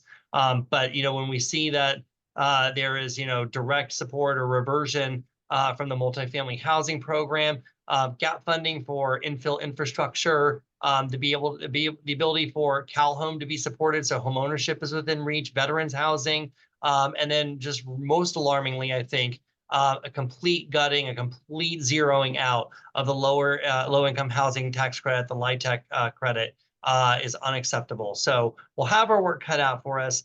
That said, on the policy front, everybody that is introducing legislation is mindful that it's going to be very difficult to argue for new funding or items or bills that are going to be producing some sort of a cost to the state. Not saying that we can't and we shouldn't do the right things, but it's just a lens that we're thinking through as far as the new policy work that might be introduced right now. Thank you. It sounds like you're ready for the sprint and the marathon to come. Really excited to hear that. Senator Blakespear, what about you? Yes, thank you. Yes, and I appreciate that Assemblymember Ward is looking into which programs have the most efficacy at the local level, because really it's very hard to cut any programs, even underperforming or low performing programs, because they are doing some good for some people. So, those are always really hard things. But in reality, with limited budgets, which we have, we need to make sure that we get the most bang for the buck. So, yes, I think, there's no question that we're not going to see big new programs and the budget deficit. There's a reality to it that we just have to adapt to where we are. The governor's proposed budget has these significant reversions to various grant programs, and they include the Infill Infrastructure Grant Program, Cal Home Program, Behavioral Health Continuum Infrastructure Program, Housing for Independent Living Placements for Foster Youth, and CalWorks is impacted as well. So, those proposed reversions, are troubling. And I think there will be a lot of ongoing conversations about where is money funded back and where is it not. I was happy to see that the encampment resolution grants were maintained at the previous budgeted amounts. Those are already completely oversubscribed. And that really shows the need for that versus the constrained funding. I think in the biggest picture, what we're seeing is more focus on bonds to backfill some of these things. So we should all be big supporters of Proposition 1. It's the only thing on the March ballot, and it will actually provide needed services for people with mental health problems, and we absolutely need to have that. And then I'm signing on as a co-author for another bond having to do with housing that's coming over, I think, from the Assembly side. And that's also a really important source of funds. Bonds can only be used to build and improve the actual infrastructure, so they can't be used for services. And, ongoing permanent supportive housing and various things need services to be funded as well. So there has to be some focus on that. But at the end of the day, we all know that we have a supply problem when it comes to housing, and we need to make sure that we can get as much built as possible. I think Arnulfo said, excuse me for butchering that, but he said that time is the biggest killer of housing projects, and I think that is so true. And we need to continue to have the streamlining bills that make it so that housing projects don't run into just barrier after barrier after barrier and uncertainty that makes it so that projects don't get off the ground. And, one of the bills that I have this year has to do with the Coastal Commission and their timelines and projects, multifamily housing projects in the coastal zone specifically. And whenever the Coastal Commission is opposed to something, it makes it harder for things. But we have to start chipping away at the reality that a lot of housing is in the coastal zone, in the state. And we need to be able to build housing. We need to protect our coast, of course, and our coastal resources, but there's a way to do that and balance that better so that because Coastal Commission timelines, because they can be waived by the applicant, they really are indefinite, and projects can go on for, over a decade, which is crazy. So anyway, that's just a few thoughts on the budget and the housing bills. Yeah, you both make really great points. That length of time to develop projects really does add to the cost, and given all of the budget deficits, it's going to be a priority to continue focusing on streamlining and alleviating that timeline. Just to wrap up the panel, we're really excited to get to all the great questions coming in. Would love to hear from each of you any final thoughts for what you really hope to see for the San Diego region in the 2024 session, and whoever's ready to start, feel free to jump in.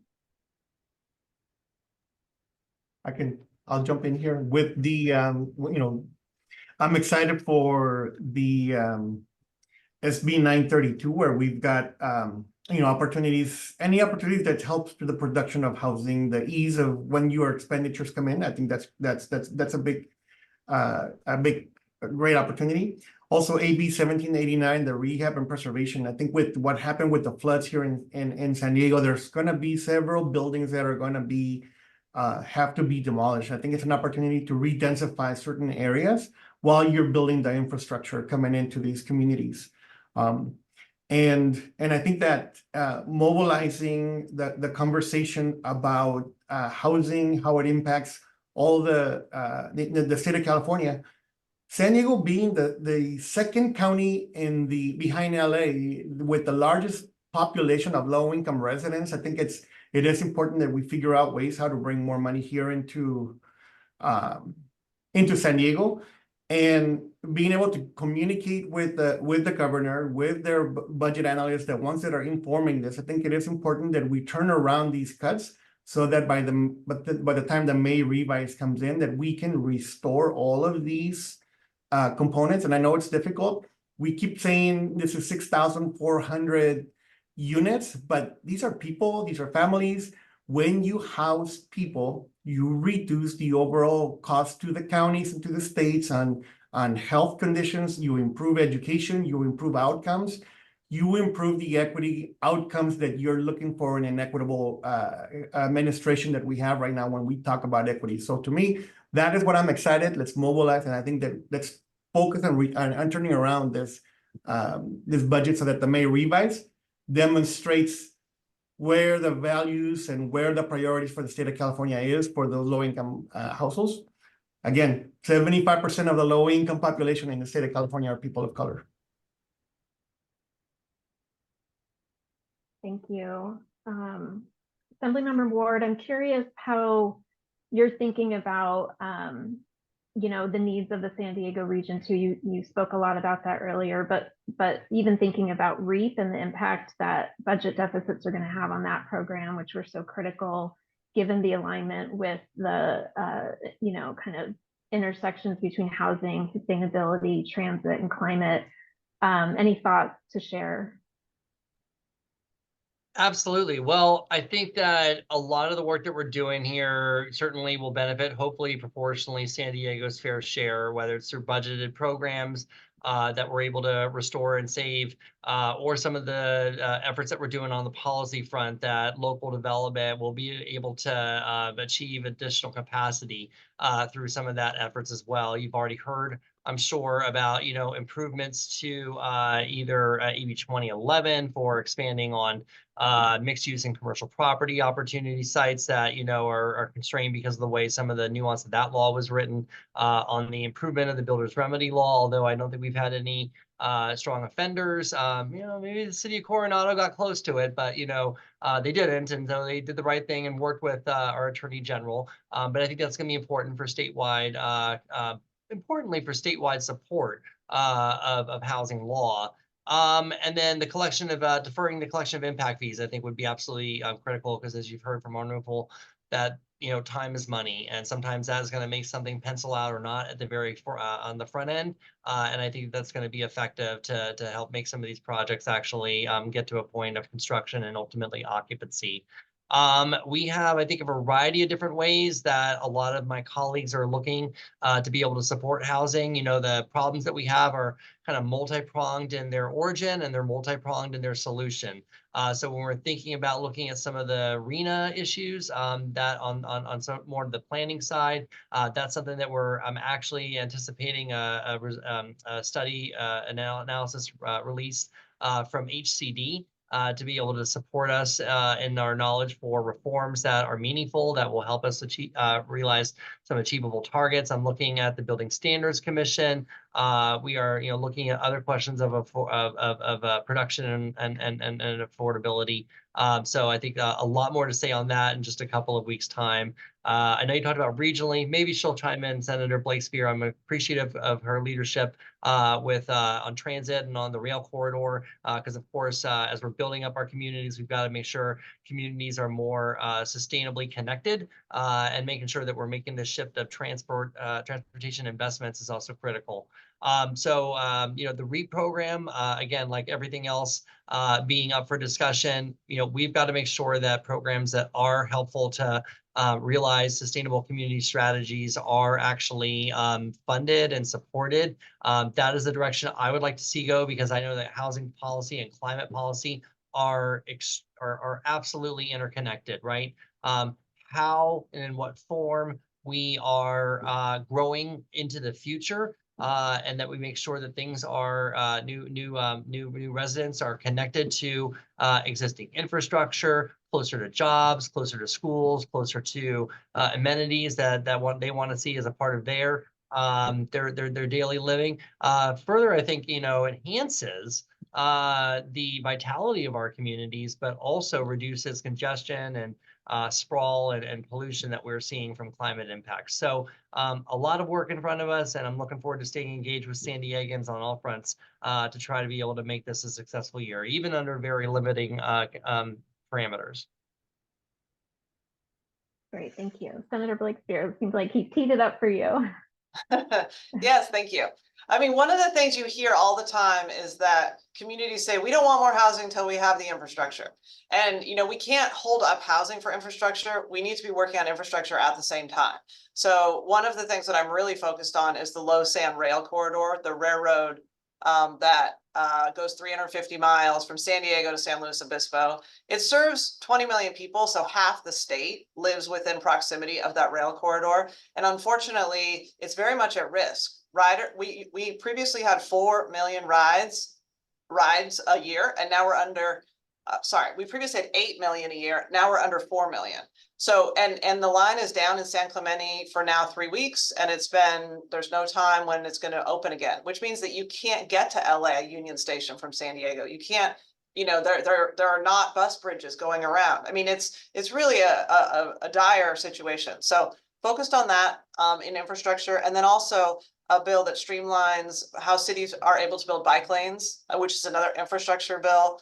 And this is really, City of San Diego was the one who approached me about this bill, because they were trying to restripe and wanted to put in a protected bike lane.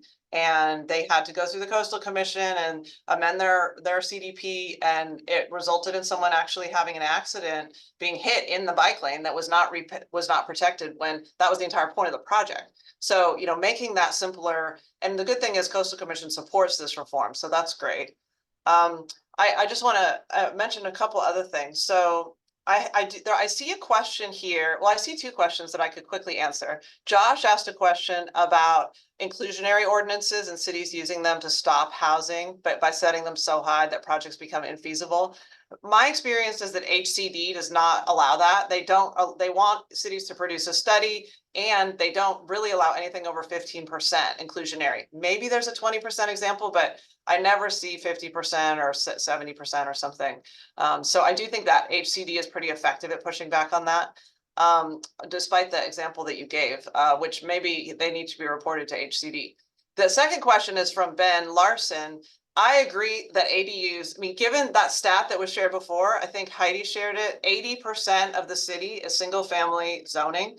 The capacity to add housing through ADUs is really incredible. And it allows for the homeowners to get the benefit financially and for them to provide the social safety net for their family, for themselves, for their caregiver, for their adult kids, for their every circumstance in their life. ADUs, I think, are just critical to being able to meet the needs, our housing needs. So one of my bills has to do with making their ADU exemptions in the coastal zone. So right now, ADU projects, homeowners have to get a CDP. So they go through the coastal development permit process, which substantially delays and also adds to the cost of getting a permit. And so this would waive that process and also apply the state's restrictions on parking requirements to all ADU projects that would fall under the CDP process. So it's trying to align some of these things. If you think about it, the coastal zone is not just right next to the ocean. If you're one street back from the ocean, or many blocks, many miles away from the ocean, the development is very similar to something not in the coastal zone. Like, it's really, it can seem extremely arbitrary, really, what does and doesn't fall under the Coastal Commission's responsibility. And then just one other that I'll mention, I'm proud to partner with Senator Brian Jones, who represents part of San Diego and is a Republican. I'm a Democrat. It's a bipartisan bill to take what has been working at the city of San Diego with the safe camping ordinance, which is part of the city of San Diego's comprehensive shelter strategy, which is driving a lot more attention toward providing needed housing and making it so that encampments are not as common. And the encampment resolution, part of that, and the focus on encampments, is where a lot of constituents and residents have focused. But it really is a full comprehensive shelter strategy. So I'm a co-author with him. It's his bill that he introduced, but it's getting a lot of attention. And I really support that and think we need to do more when it comes to building the right to housing and then having the obligation to use it when it's built. And then the last thing I'll just mention for my bills is that bill that I mentioned that I introduced, which was SB 7, which had to do with requiring every city to build homeless serving housing or using state money that didn't make it through. That's been made a 2-year bill and has now been really skinny down. And so what it now does is it's basically just collecting the data about how many units are being built that are in that 0 to 30% AMI. So like the very lowest of the low. What are they permitting and issue certificate of occupancy? How many of these units are actually being built, so that we know what the data is around that? Because right now we're collecting it just in a much broader category, but we want to know the very low, moving out of homeless shelters and things into housing, what's being built there. So yeah, those are the bills that I'm excited about working on. And there are a lot of, you can still introduce bills through the end of this week. So there are a lot of bills that are coming every day, and I don't think we really have a full sense of what the bill packages are when it comes to housing. Thank you. Really appreciate that, and the quick overview you gave on several of those bills you're deeply working on. Heidi, would love to hear from you as a planning director, kind of what is prioritized in your mind and what you're focusing on, especially given some of the challenges we've been discussing today.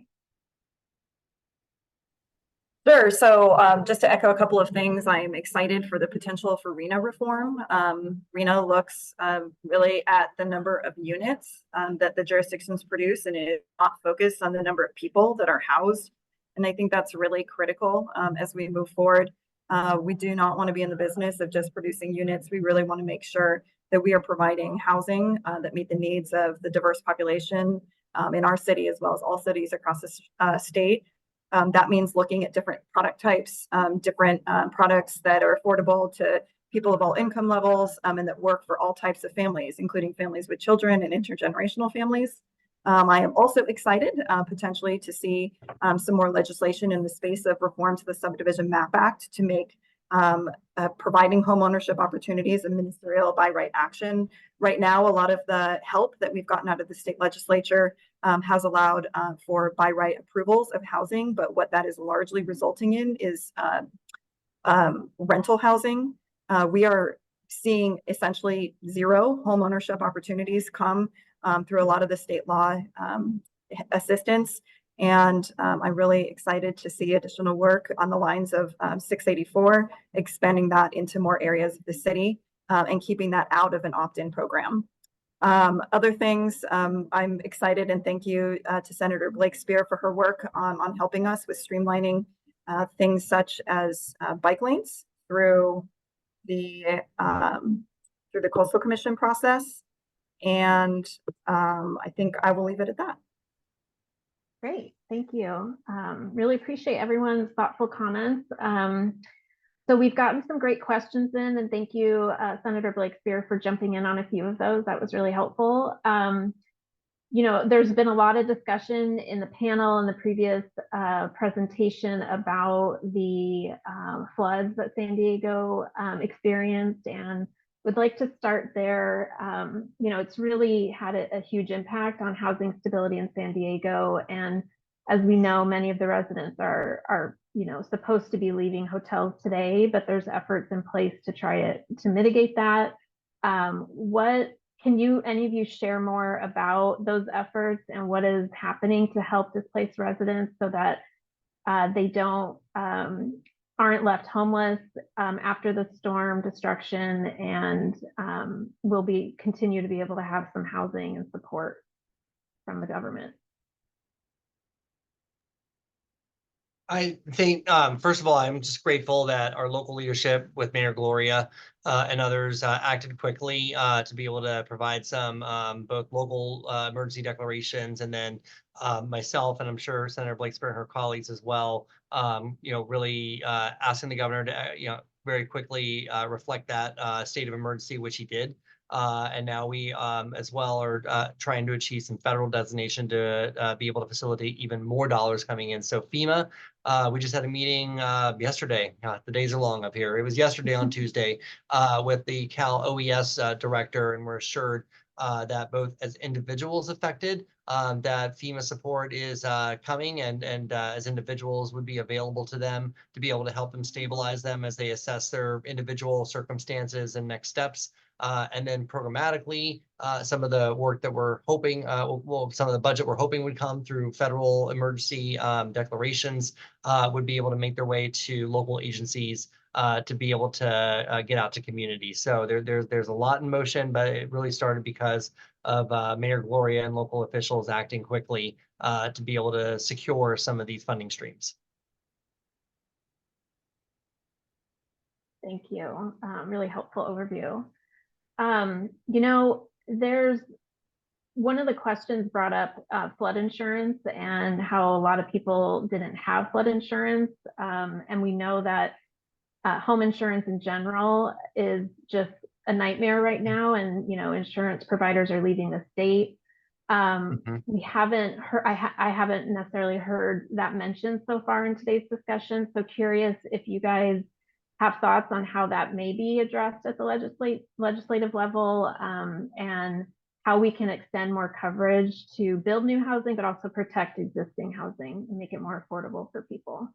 Well, I'll just jump in on the first part. I mean, it's interesting to note that flood insurance is optional, whereas fire insurance is required to have a mortgage.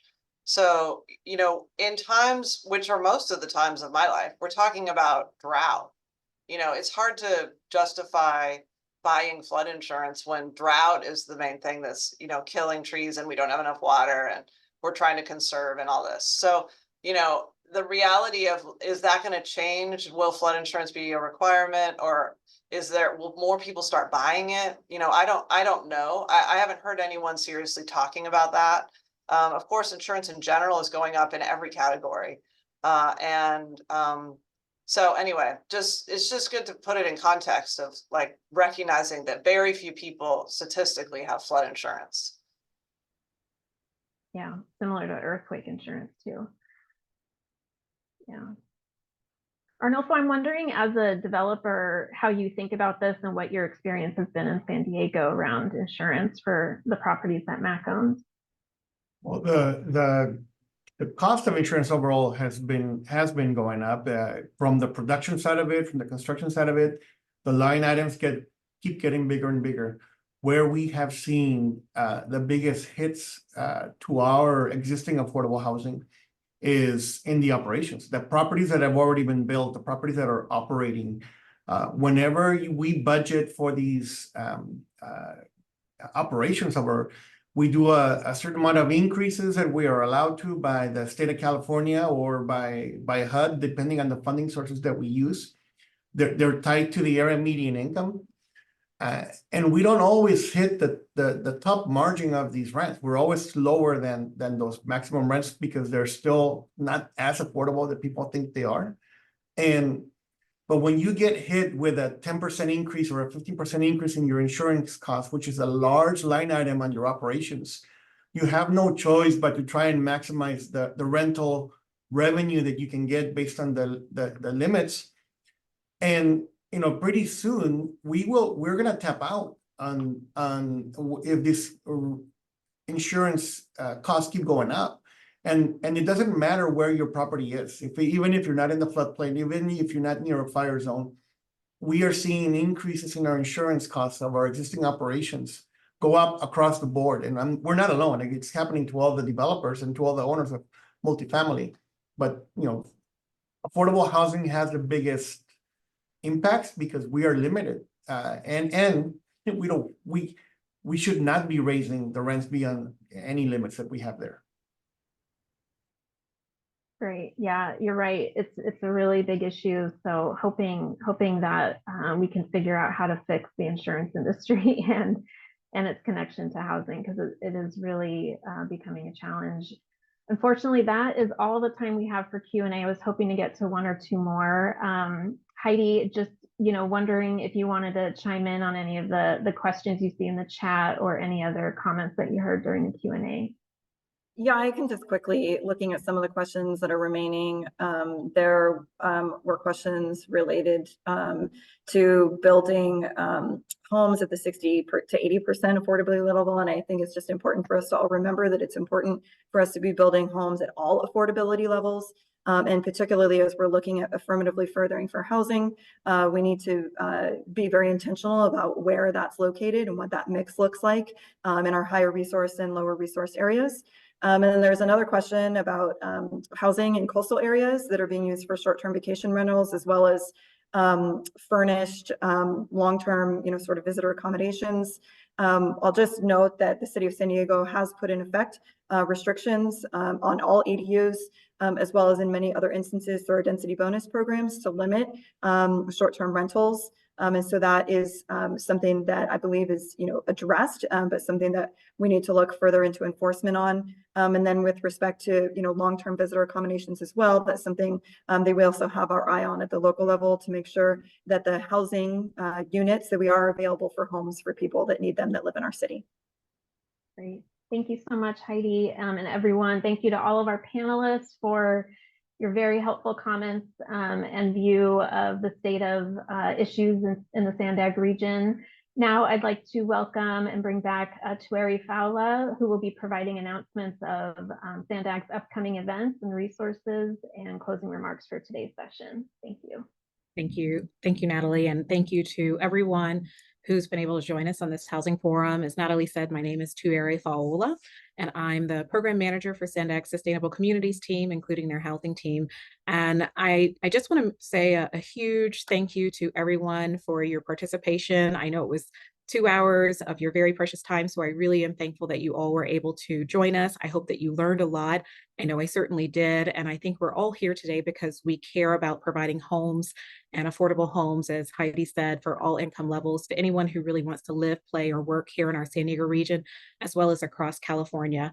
And as SANDAG, we hope to be able to bring more of these forums like this to you. This is something that we've been able to do as part of the REAP program, which was part of the discussion and the budget proposed changes and cuts. So we hope to be able to continue this type of education and outreach opportunities and have discussions and forums around housing and what we can do in this space more often.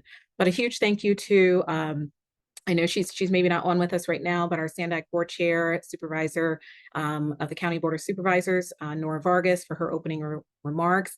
Also want to thank all of our esteemed panelists. This was a really great panel discussion over the last hour, and so I'm thankful that you were all able to join. So thank you so much, Assemblymember Ward, Senator Blakespear, Heidi, as well as Arnulfo, for taking time out of your very busy schedules to be here with us today. And then just another huge thank you to Jennifer LeSar and the whole Global Policy Leadership team and Lighthouse Public Affairs for all the information and for really making this forum happen today.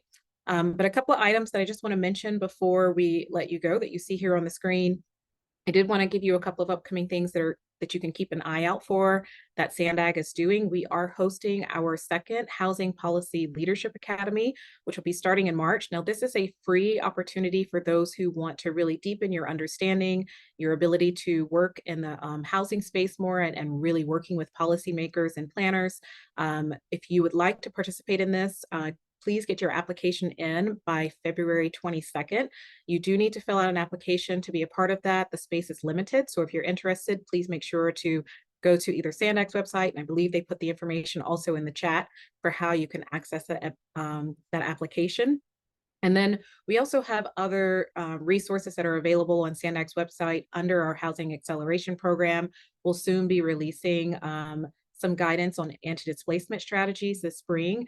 And then as our jurisdictions are working through upcoming deadlines in the spring related to their housing annual progress reports, that information goes to the state, and we take that information and try and provide it in a more simplified, easy to use fashion on SANDAG's website. So that information will be coming available also in the spring. And then all of this information, as well as more, can be found on SANDAG's open data portal, which is under our housing policy and planning tool, if you'd like to really just dig in and see more information about housing data and information. So with that, I know we're at time, so I just want to say again, thank you so much for joining us. We look forward to working together with all of you to advance our region's housing goals. Thank you again to all of our panelists and those who participated today. And hopefully I'll be able to see many of you at our Housing Policy Leadership Academy. But again, thank you. Here's our contact information if you'd like to reach out to SANDAG specifically, and a happy Valentine's Day to everyone with this. Thank you so much.